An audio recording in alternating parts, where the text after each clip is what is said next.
राधे राधे प्रिय भक्तों, करमिती बाई का जीवन चरित्र आज इंद्रेश महाराज जी पास सुनेंगे हम लोग। तो चैनल को अच्छा लगा तो सब्सक्राइब कीजिए, फॉलो कीजिए, लाइक शेयर कमेंट कीजिए। चलो सुनते हैं। आज हमारे यहाँ जैसे मीराबाई का प्रसंग आता है, ऐसी एक और थी करमेती बाई। क्या नाम था? करमेती बाई। करमेती बाई भी राजस्थान की थी। करमेती बाई के प्रसंग में आता है कि बचपन से ही उनके चित्त में कृष्ण भक्ति थी। एक बात मैं कथा में कहा करता हूं कि भक्ति के जो गुण हैं वो दो लोगों के अंदर आते हैं। पहला कौन? जिसके पूर्व जन्म के भक्ति के संस्कार इस जन्म में भी आए हों तो ही वो भक्त बन पाता है। कहीं ना कहीं उसने पूर्व जन्म में खूब भक्ति करी है, इस जन्म में किसी की कथा सुन के, कहीं दर्शन करके, किसी सत्संग को करके उसके चित्त में भक्ति आ जाती है। तो भक्ति के जागृत होने का पहला कारण क्या है? पूर्व के संस्कार। और या फिर भक्ति दूसरे प्रकार के लोगों में आती है जो घोर नास्तिक हों, घोर कामी, घोर क्रोधी, घोर लोभी, सब चीज घोर ही घोर हो। उनको जीवन में एक ऐसी ठोकर लगती है कि उस ठोकर के बाद वो भक्त बन जाते हैं, उनको फिर वो भक्ति मार्ग में आ जाते हैं। तो मीराबाई, करमेती बाई, सूरदास, कुंभनदास, रैदास, ये सब कौन है? ये सब पूर्व के भक्ति संस्कार वाले भक्त हैं। इनके जन्म में पूर्व से संस्कार थे। सब लोग बहुत ध्यान से सुनो।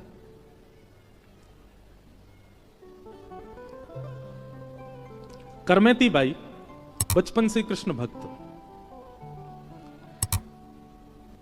आपके पिताजी ने आपका ब्याह निश्चित कर दिया और जैसे ब्याह निश्चित हुआ तो करमेती बाई ने और तो कुछ नहीं देखा, केवल ये देखा कि जिनसे मेरा ब्याह हो रहा है वो पति में और परिवार में भक्ति के लक्षण है कि नहीं है। यहां जो भीतर बैठे हैं भैया, थोड़ी ना शांति रखें, बस कोई आवे जावे बिल्कुल शांति से। आपको नहीं पता बाहर लोग कितने धूप में बैठे हैं। ये देखो यहां से पंडाल खुलना शुरू हो गया। तो जो लोग ध्यान से बैठे हैं, वैसे एक बात बुरा नहीं मानिएगा, सबसे ज्यादा ध्यान से पता कौन सुनते हैं? ये जो बैरिकेडिंग है इससे पीछे वाले सब लोग बहुत ध्यान से सुनते हैं। बस आगे वाले थोड़ी सावधानी रखा करें, इसलिए हम पीछे ही देखते रहते हैं, आगे वालों को देखते नहीं, उनकी बातें खत्म नहीं होती। तो इसलिए हमारी प्रार्थना है बहुत भाव से, आपको आगे बैठने का अवसर मिला है, आगे वालों को तो 3 घंटा पलक भी नहीं झपकनी चाहिए, इतना भाव से सुनना चाहिए। और आगे वालों से एक और निवेदन है हमारा कि व्यास से पूर्व ही कल आके बैठ जाइएगा। पीछे वाले बेचारे देखो कब आके बैठ जाते हैं, और यहां अभी एंट्री चली रही है, इसलिए आगे वाले थोड़ा सा अपने इस उपयोगिता का सावधानी से इस भाव को उपयोग करें कि पहले ही आ जाया करो, बहुत सावधानी से सुनो। तो करमेती बाई ने जब देखा कि मेरे जो जिनसे मेरा ब्याह हो रहा है, ना तो वो वैष्णव और ना वो परिवार वैष्णव, कैसे रहूं मैं?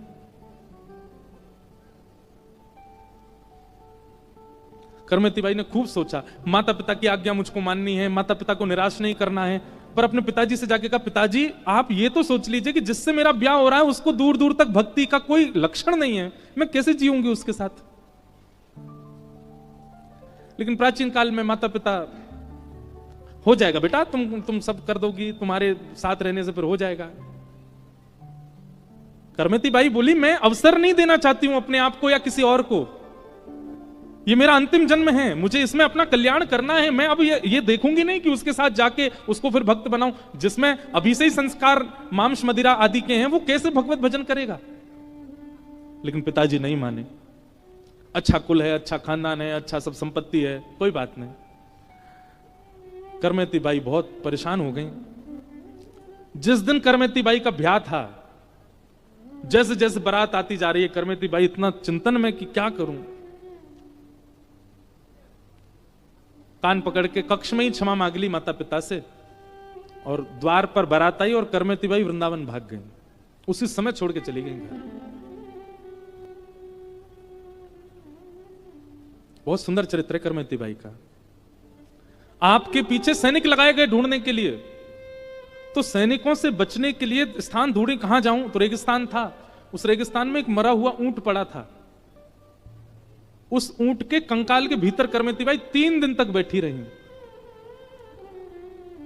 जब आप वृंदावन आई तो वृंदावन में धीमे धीमे फिर जब आप बैरागन हो गई, बिल्कुल जोगी हो गई, वृंदावन में रह के भजन तो एक बार एक संत ने प्रश्न किया, करमेती जी हमने सुना है कि जब आप वृंदावन आई थी 3 दिन तक आप ऊंट के भीतर रही सैनिकों से बचने के लिए। करमेती जी बोली हाँ। आपको दुर्गंध नहीं आई वहां पर? हम तो मरे हुए जानवर के पास नहीं, जानवर कहीं दूर मर जाए तो उस स्थान में नहीं खड़ा हुआ जा सकता, आप उसके भीतर 3 दिन तक बैठी, आपको दुर्गंध नहीं आई? करमेती बाई का उत्तर बहुत सुंदर है, समझ में आ जाए तो बड़ी बात है। करमेती बाई कहती हैं मरे हुए कंकाल में इतनी दुर्गंध नहीं होती जितनी दुर्गंध संसार के विषयों में होती है। जिस दिन संसार के विषय की दुर्गंध आ जाएगी ना, उस दिन मरे हुए ऊंट की दुर्गंध फीकी लगेगी। इस संसार का काम, संसार का क्रोध, संसार का लोभ, संसार में भौतिकवाद का लोभ, इसकी दुर्गंध जब तक नहीं आ रही है तब तक आपको विषयों, बाहर के जानवरों की दुर्गंध लग रही है। जिस दिन विषयों से दुर्गंध आने लग गई उस दिन ये दुर्गंध कम लगेगी आपको। तो करमेती बाई सब छोड़ के वृंदावन आ गए। तब आपके पिताजी ढूंढते ढूंढते वृंदावन आए और करमेती बाई सालों बाद उनके पिताजी को मिल गई।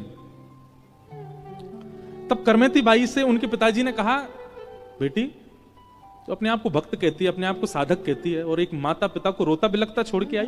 और रोना बिलखना बात एक है, तूने तो हमारी नाक कटवा दी नगर के आगे, बारात द्वार पर आकर तू भाग गई। तो करमेती बाई देखो, इस प्रसंग का गलत अर्थ मत निकालिएगा, लेकिन प्रेम अतीत होता है तो व्यक्ति धर्म पर चिंतन नहीं करता। करमेती बाई हाथ जोड़ के पिताजी को प्रणाम करती हैं और पिताजी से कहती हैं, पिताजी क्षमा कीजिएगा, नाक उसकी कटती है जिसकी नाक होती है, और नाक उसी की होती है जो कृष्ण के होते हैं। आपकी नाक कैसे कट गई? नाक तो मेरी कट जाती अगर मैं उससे ब्याह कर लेती तो। नाक तो मेरी कटती अगर मैं ऐसे खानदान में जाती जहां मांस परोसा जाता है, जहां कृष्ण भक्तों की उपहासना, अवहेलना की जाती, उपहास किया जाता है। और उसी वक्त अपने सेवा के गोपाल जी अपने पिताजी को दिए। पिता ने कहा कि अब हम कैसे जिए, तुम्हारी मां इतनी व्याकुल रहती है। तब करमेती बाई ने ठाकुर जी दिए, बोले आज से आपके यही पालनहार हैं, यही आपके पुत्र हैं, इन्हीं की सेवा करो। अपने माता पिता को भी भक्त बनाया। तो प्रेम, प्रेमी व्यक्ति कई बार धर्म का चिंतन नहीं करता,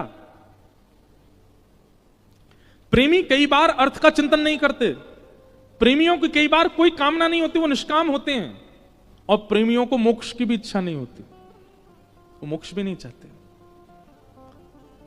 उस प्रेम को चित्त में व्यवस्थित करने के लिए भागवत की रचना की गई। भागवत धर्म प्रधान, अर्थ प्रधान, काम प्रधान और मोक्ष प्रधान ग्रंथ नहीं है। श्रीमद् भागवत प्रेम प्रधान ग्रंथ है। इनके श्रवण के बाद, इनके आश्रय के बाद आप प्रेमी नहीं बने, आपने समय व्यर्थ किया कथा में आके। आप प्रेमी बन जाओ, प्रेमी बनो, आपका स्वभाव प्रेम में हो जाए। और प्रेमी का स्वभाव कैसा होता है पता है? वो एक बार मिलेगा और मिलने के बाद जब जाएगा तो उसका स्मरण आपके चिंतन से नहीं जा पाएगा, उसकी क्रिया, उसका स्मरण आपको भावुक कर देगा, उसकी चर्चा आपको व्याकुल कर देगी। ये प्रेमी का स्वरूप होता है। वो जिनसे मिलता है वहां अपनी लंबी छाप छोड़ के जाता है। प्रेमी व्यक्ति का लक्षण। हमारे ब्रज के रसिक संत, एक बार यदि आप मिल लोगे उनसे, आप भूल नहीं पाओगे उनको। उनका चिंतन, उनका स्मरण, उनका भाव सदैव चित्त में बना ही रहेगा। क्यों? क्योंकि वो प्रेम युक्त है।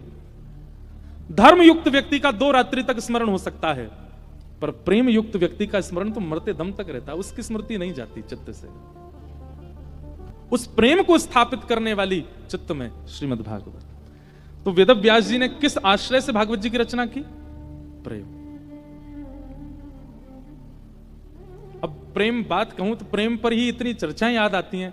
अब करमेती बाई याद आई, रसखान याद आ रहे हैं, कुम्भनदास याद आ रहे हैं, कृष्णदास याद आ रहे हैं। कल रात में अनुश्री जी, कुम्भनदास जी के, हम देखो ये भी कितना अच्छा भाव है ना कि कथा के बाद भी कोई संसारी चर्चा नहीं हो, तब भी भगवत चर्चा ही। आज हम वन भी गए, वहां भी भगवत चर्चा। एक वैष्णव के संग रहने का ये बहुत बड़ा लाभ है कि आप जितनी देर उसके साथ हैं कोई संसारी चर्चा होती ही नहीं है, वैष्णव चर्चा चलती है। कुम्भनदास, उनके चरित्र में ऐसा वर्णन आता है कि इतने दीन थे, इतने गरीब थे कुम्भनदास। गरीब शब्द बोलने में मुझको थोड़ा अटपटा लगता है, इसलिए मैं दीन बोलता हूं। इतने दीन थे कि उनके घर में तिलक स्वरूप लगाने के लिए शीशे की आवश्यकता होती है, शीशा भी नहीं था। कठौते में जल भरते और उसमें अपनी छाया देखते और छाया देख के तिलक लगाते थे। कुम्मन दास जी के इस त्याग को देख करके ठाकुर जी इतने ही रिझ गए कि कुम्मन दास जी की गोद में स्वयं ठाकुर जी आ जाते थे और स्वयं ठाकुर जी, छोटे से गोपाल जी आके कुम्मन दास जी की गोद में बैठते और सुबह सुबह नहा धो करके कुम्मन दास जी जब तिलक स्वरूप कर रहे होते सोई ठाकुर जी आ जाते। ठाकुर जी कठौता के जल को तो फैला देते और कहते, ए कुम्मना, तेरी आरसी तो मैं हूं। आरसी मतलब शीशा, तेरो शीशा तो मैं हूं। और ठाकुर जी अपने छोटे छोटे हाथों से कुम्मन दास जी का ऐसा मुख पकड़ते, बोले हाँ कुम्मना अब तिलक लगा। कुम्मन दास जी तिलक जैसे रखते, ठाकुर जी कहते नेक नेक इधर कर, हाँ नेक इधर कर, हम अब बीच में अब लगा ले। और जैसे किस देख टेढ़ो जा रहा हो, सीधो कर यार सीधो कर, हाँ लग गयो। अरे वाह कुम्मना कितना सुंदर लग रहा है, देख मेरो कुम्मना कितना प्यारो। कुम्मन दास जी के नेत्र सजल हो जाते, ठाकुर जी उनसे तिलक लगवाते। क्यों? कुम्मन दास धर्मावली नहीं है, कुम्मन दास अर्थावली नहीं है, कुम्मन दास कोई बहुत बड़े सिद्ध नहीं है, कुम्मन दास प्रेमी है, उनके चित्त में प्रेम है। इसलिए हमारी प्रार्थना है भैया, कलयुग में सिद्ध, कलयुग में तपस्वी, कलयुग में वैरागी विरक्त होना बहुत मुश्किल है।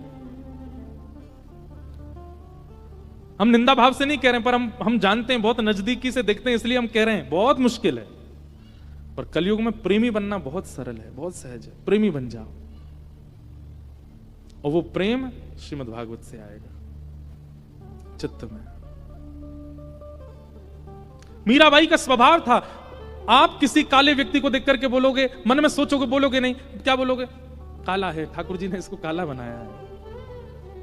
किसी नाटे व्यक्ति को देख के बोलोगे ठाकुर जी ने इसको नाटा बनाया। किसी लंबे, ओ ठाकुर जी ने कितना लंबा बनाया है। किसी मोटे को देख के कितना खाता होगा, मोटा हो गया है। किसी पतले से, वो बड़ा ध्यान रखता है, पतला है तभी। पर प्रेमी व्यक्ति को यह सब नहीं दिखता। प्रेमी को तो हर स्थिति में श्याम सुंदर ही दिखते हैं। मीराबाई किसी सांवले व्यक्ति को देखती तो उसको देख करके नेत्र सजल हो जाते मीराबाई के, और उस सांवला व्यक्ति कहता, बाई जी आपके नेत्र सजल क्यों हो रहे हैं मुझे देख के? मीराबाई कहती, तुम पर कितनी कृपा की ना ठाकुर जी ने। क्यों? अपना वर्ण तुमको दे दिया है, अपना रंग तुमको दिया है। किसी के घुंघराले केश देखती, भले ही स्वरूप सुंदर नहीं है, केश ही घुंघराले, मीराबाई भावुक हो जाती, तुम्हारे केश ठाकुर जी जैसे हैं ना। किसी की चतुराई देखती तो मीराबाई हंसने लग जाती और सोचती ऐसी चतुराई होगी, जब मक्खन चुरावे जाते होंगे ऐसे ही चतुर रहते होंगे। मतलब उनको किसी में दोष ही नहीं दिखता है, सब में ठाकुर जी का गुण दिखता है। ये प्रेमी का स्वभाव हो जाता है। आपके ओरछा के बुंदेलखंड के श्री हरिराम व्यास, उनका तो प्रसिद्ध पद है, हरिराम व्यास जी के सामने अगर कोई क्रोधी आ जाता तो हरिराम व्यास जी नहीं कहते क्रोधी आया, यूं कहते ओहो परशुराम जी की कृपा वाला व्यक्ति आ रहा है, इस पर परशुराम जी की बहुत कृपा है। कोई बहुत लोभ ही आता, जिसको धन की बहुत इच्छा होती, हरिराम व्यास जी कहते इस पर बामन भगवान की बड़ी कृपा। बामन भगवान भी लेने गए थे ना बलि के यहां। ये प्रेमियों का स्वभाव होता है कि वो जित देखो, जिस व्यक्ति को देखो, उसके गुण, उसके स्वभाव में भी ठाकुर जी को देख लेते हैं। ये प्रेमी का स्वरूप होता है और ये प्रेम भागवत से आता है।